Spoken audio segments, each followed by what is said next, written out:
seated.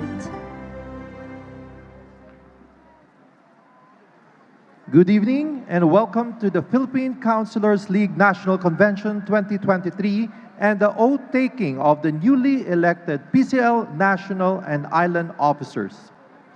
To formally begin our program, may we call on PCL National President Handy Lau to deliver his welcome message.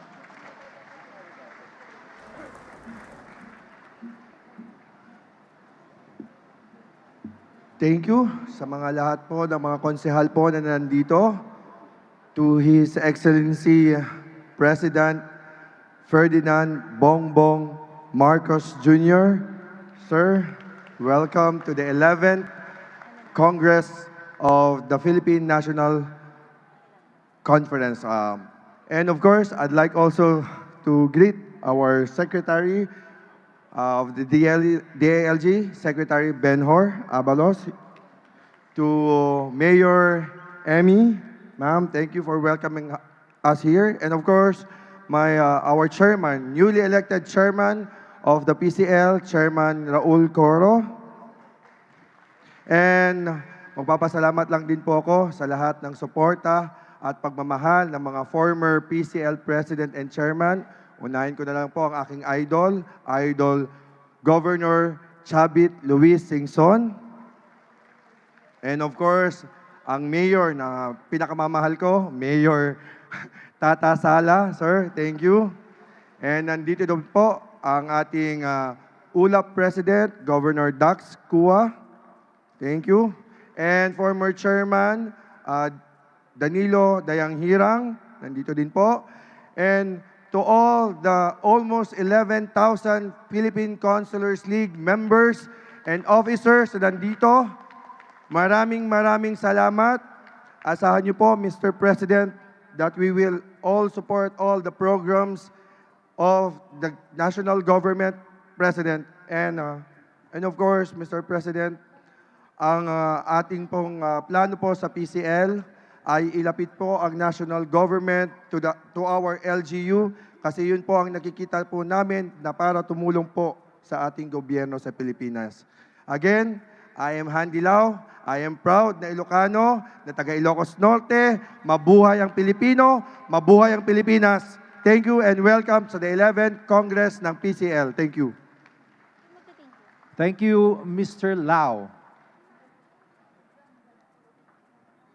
At this point, we shall proceed with the oath-taking of the newly elected PCL national and island officers. May we request the President to lead the oath-taking ceremony.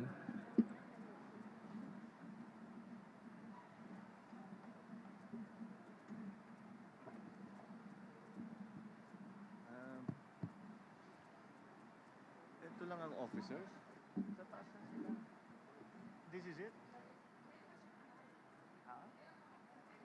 Marami pa? Ilan ba kayo?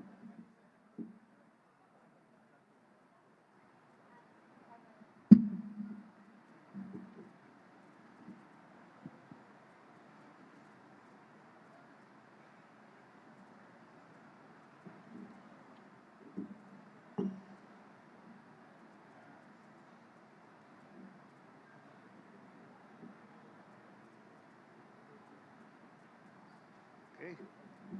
Will all the newly elected members please raise your officers, please raise your right hand and repeat after me. I, your name, having been elected to the position of your position, do hereby solemnly swear that I will well and faithfully discharge the duties of my present position and of all others I may hereafter hold under the Republic of the Philippines, that I will support and defend the Constitution of the Philippines, that I will bear true faith and allegiance to the same,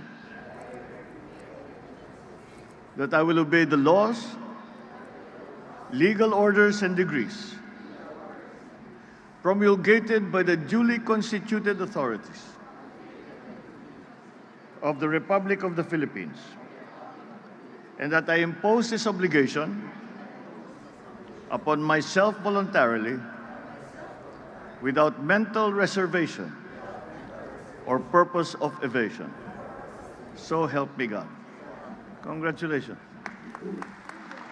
Thank you, Mr. President, and congratulations to the newly elected PCL national and island officers.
At this juncture, may we invite our keynote speaker, the President of the Republic of the Philippines, His Excellency Ferdinand R. Marcos Jr.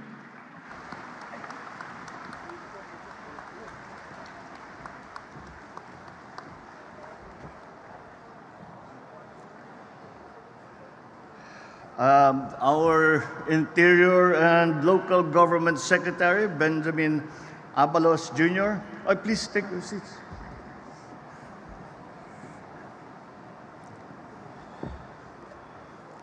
Pasay City Mayor, Imelda Calixto Rubiano, who is always our host for all these big events.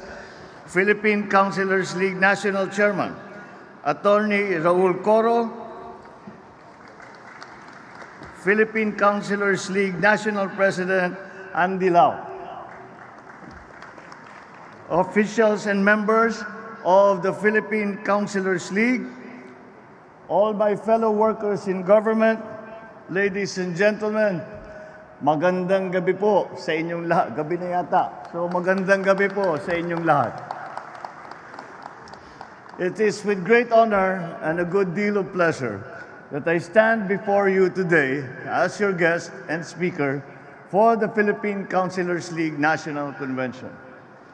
To begin with, let me congratulate the newly elected PCL national and island officials who have pledged to serve with honor, with integrity, and with dedication. As positions of leadership remain a stronghold of trust, I am sure that you will fulfill your oath to exercise your functions bearing in mind the best interests of your constituents.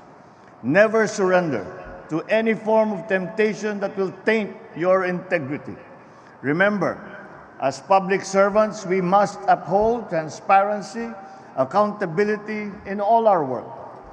Apart from inhibiting yourselves from corrupt practices, I also urge you to avoid unjust and dangerous acts that put the bureaucracy in a state of decay. Please take to heart that aside from commission, omission too remains an offense and a form of deception against our constituents.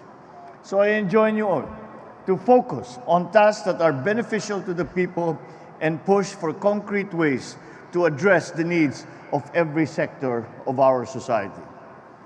It is your obligation to give life, meaning, and substance to the constitutional mandate of local autonomy and decentralization of powers. You are also endowed to engage in meaningful discussions on matters involving local legislative concerns. With this, I am hopeful that you will support the passage of the administration's legislative priorities, particularly measures that aim to capacitate local government units. Among these are the E-Governance Act, which will institutionalize digitalization in the bureaucracy and make it easier for Filipinos to transact with their government. I also encourage you to support the amendment to the Build, Operate, Transfer Law so that we can address ambiguities and bottlenecks and other challenges in implementing the law. Ito po ay yung batas na ating inamyendahan para mapatibay ang pagpartnership ng public sector at saka ng private sector. Dahil ang aming iniisip dito sa ating pag-aayos at pagtransform ng ating ekonomiya ay sinasabi natin kailangan lahat ng lipunan, hindi lamang ang executive department, hindi lamang ang legislative department, pati lahat ang local government unit, pati lahat ng ahensya ng gobyerno, lahat ng sektor ng lipunan ay dapat natin ipagkaisa upang lahat ng ating kakayahan ay maaari nating gamitin para pagandahin ang buhay ng ating mga constituent.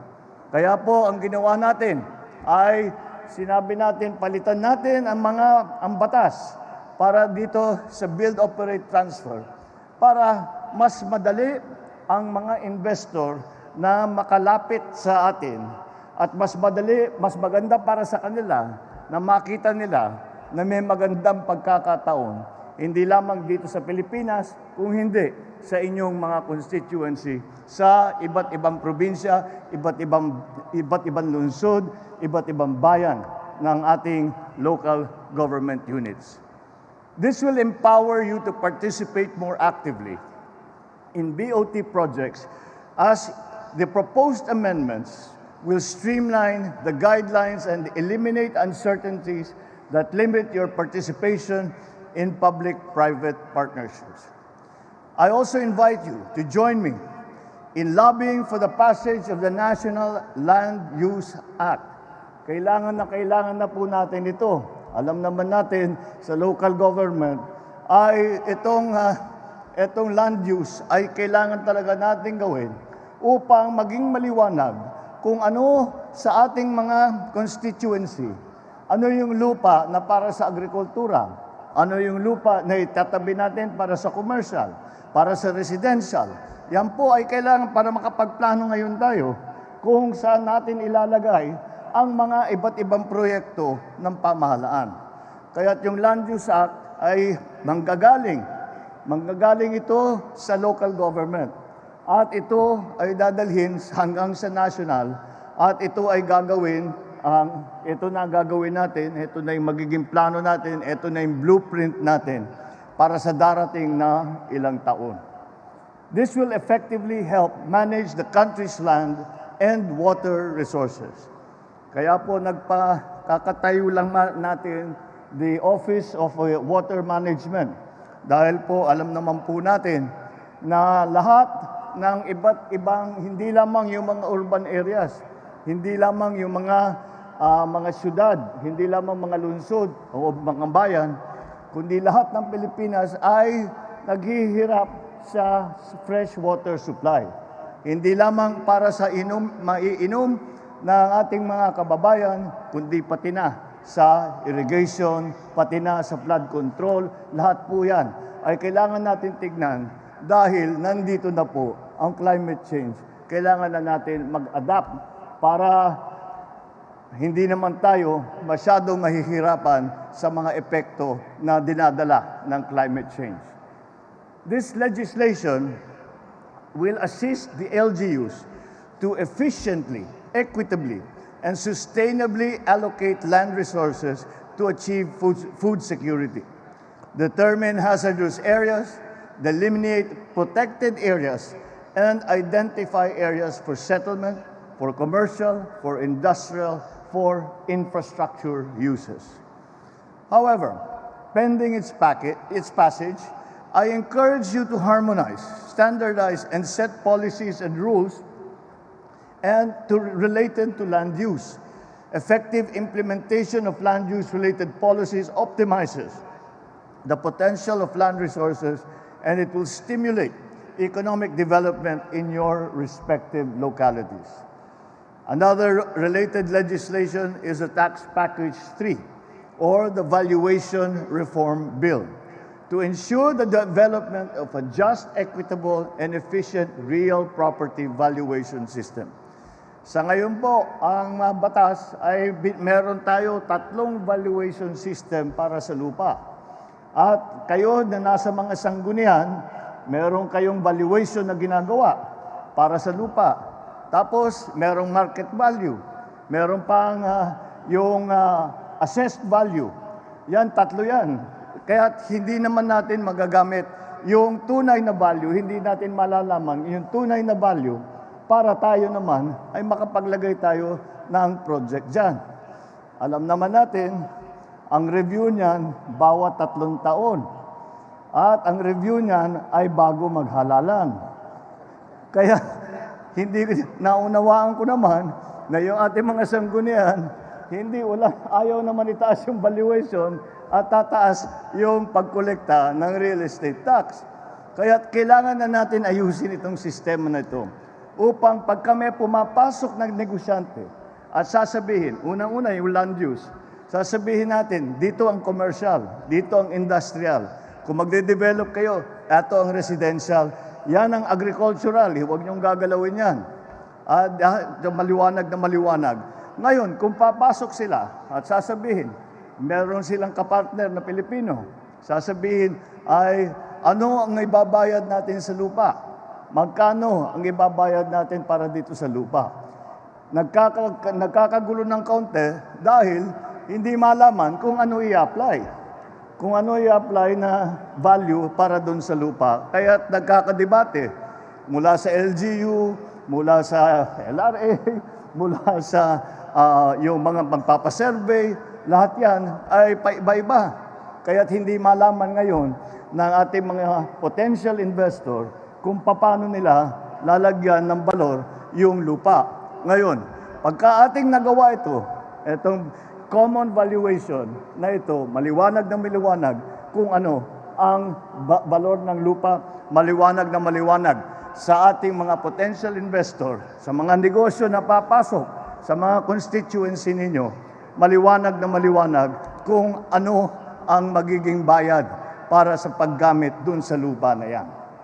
So if we work together in passing this proposal, we can broaden the tax base used for property and property-related taxes of the national and local governments, increase LGU revenues without adopting new measures, and enhance LGU's financial self-sufficiency.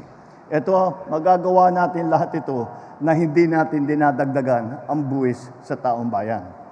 So let us also work together for the passage of the Waste Treatment Technology Act, which will pave the way for modern options in solving the persistent garbage problem of the country. This will mandate LGUs to promote, encourage, and implement a comprehensive solid waste management program that includes reduction, segregation, recycling, and recovery. Let me emphasize that the LGUs have as much vital role as the national government in addressing urgent concerns such as all of this that lead to the inflationary pressures that we are feeling today. Ngunit hindi naman namin sinasabi na bahala na ang LGU. Kasi kung minsan, ang LGU, lalo na yung ating mga maliliit, yung mga 4th class, 5th class, 6th class, ay walang kakayang, walang capability na gawin ang lahat ng ating kailangan gawin. Kaya't asahan naman ninyo na ang national government, kapag humingi kayo ng tulong, kami ay papasok dyan, magdadala kami ng mga marurunong para tumulong sa inyo at para ating magawa lahat itong ating kailangan gawin para buhayin natin, lalong-lalo na ang mga MSMEs, yung mga maliliit na negosyo. So I call on you to ensure that local ordinances enable the free and unhampered flow of goods within your localities. I also encourage you to continue bringing government closer to the people by formulating programs, projects, and activities that nurture the well-being of the people. Instead of mobilizing your people to troop, to go to urban communities and other centers of activity, let us bring ourselves to the far-flung areas to make governance more accessible and convenient for everyone. Ito po ang ating sinasabi na whole of government approach. Ito ang aming ginagawa ngayon dahil sinasabi hindi kuminsan may mga problema, may mga tayong kailangan ayusin na hindi kayang gawin ng isang department lamang. Hindi kayang gawin ng isang executive order lamang. Kailangan lahat ng ahensya ng pamahalaan ay nanguunawaan kung ano ba talaga ang nais natin maabutan, kung ano what we are hoping to achieve. And pagka naunawaan ng lahat at kung paano ito'y gagawin, ay maging mas maliwanag kung ano ang gagawin ng bawat ahensya. Sasabihin natin, ikaw ang gagawin ninyo dito, ayusin nyo yung land use plan. Kayo, titignan ninyo yung mga kontrata na proposal na ibinibigay sa ating mga LGU. Ito namang ahensya ay mag-implement. At sa isa pang department sasabihin, lagyan natin ng kalsada diyan para yung mga proposal na mga bagong investment ay maging matagumpay. Kaya yan ang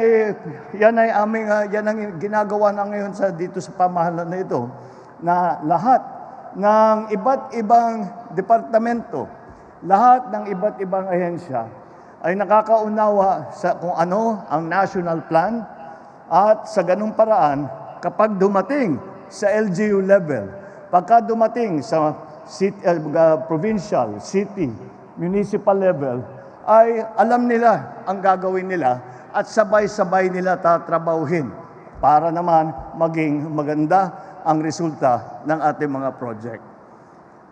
Please be assured that this administration is one with you in formulating, implementing, and coordinating programs and projects that are beneficial to the PCL and, of course, to the Filipino people. Once again, congratulations to our newly elected officers. May you have a fruitful convention. Maraming salamat po sa inyong lahat. Alam ko po, marami po sa inyo ay ating nakasama noong panahon ng kampanya. At marami sa inyo ay malaki po ang utang na loob ko sa inyong naging suporta, sa inyong pagkampanya para sa amin ni Inday.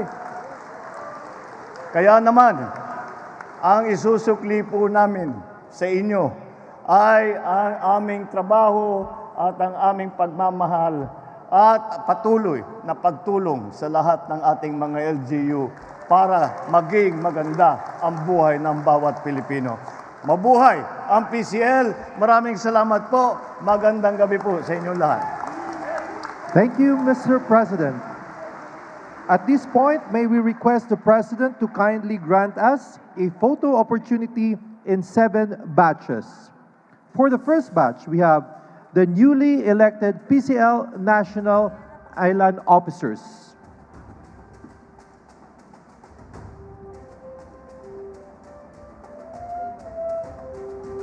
Batch 2, please prepare.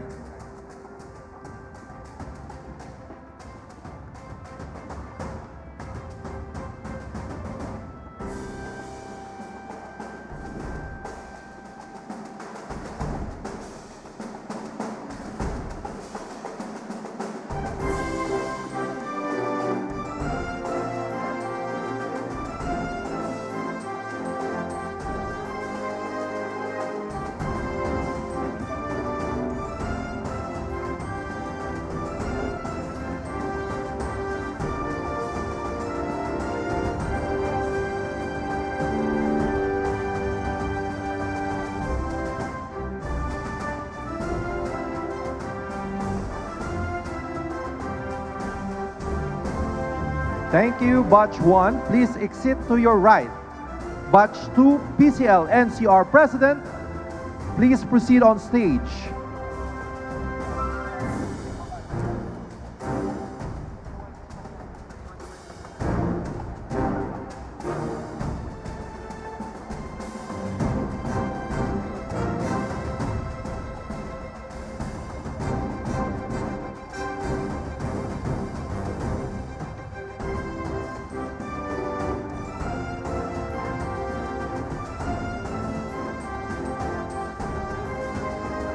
Batch 3, please prepare.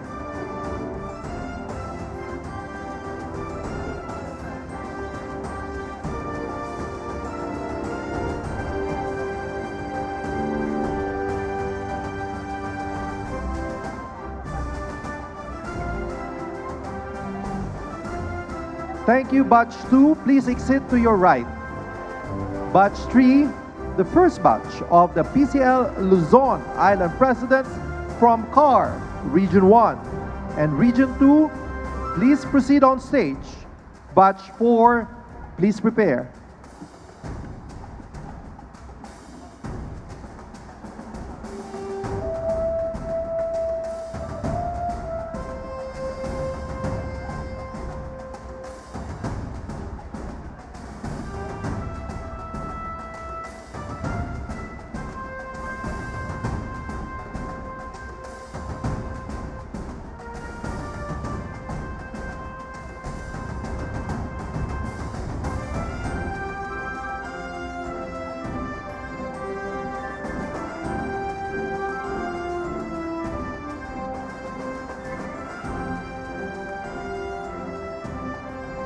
Thank you, Batch 3. Please exit to your right. Batch 4, the second batch of PCL Luzon Island Presidents from Region 3, Region 4A, Region 4B, and Region 5. Please proceed on stage.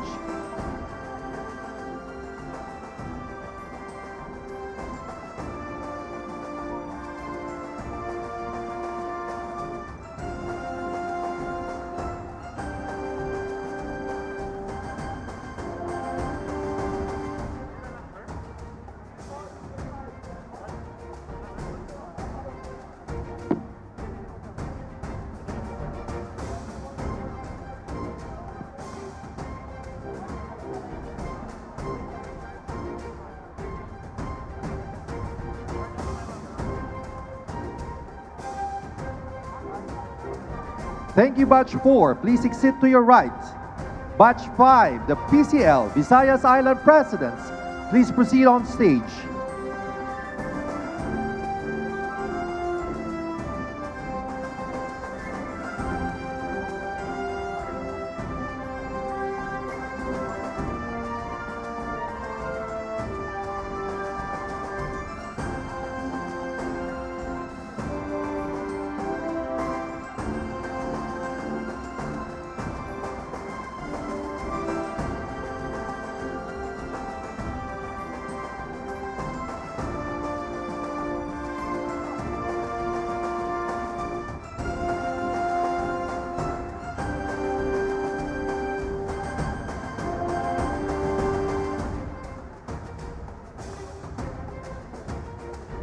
Thank you, Batch 5. Please exit to your right. And now, Batch 6, the PCL Mindanao Island Presidents. Please proceed on stage.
Thank you, Batch 6. Please exit to your right.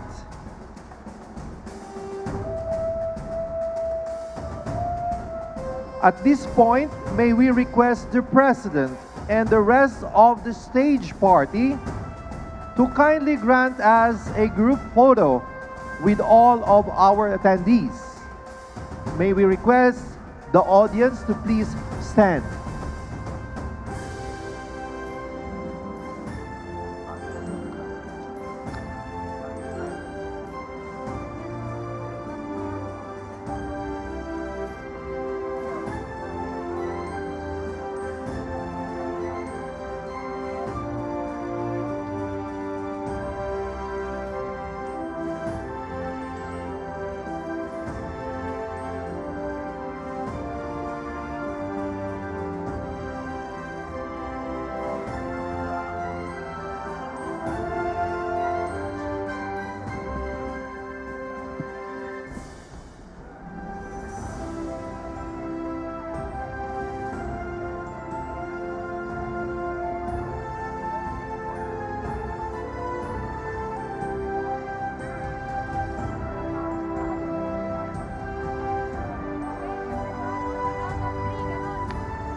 All right, everyone, on the count of 3. 1, 2, 3.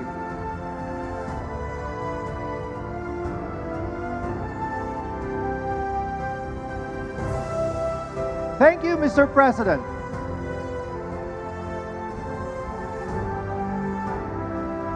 And that concludes our program. Thank you, Mr. President, for gracing the event this evening. Once again, ladies and gentlemen, His Excellency, President Ferdinand R. Marcos Jr.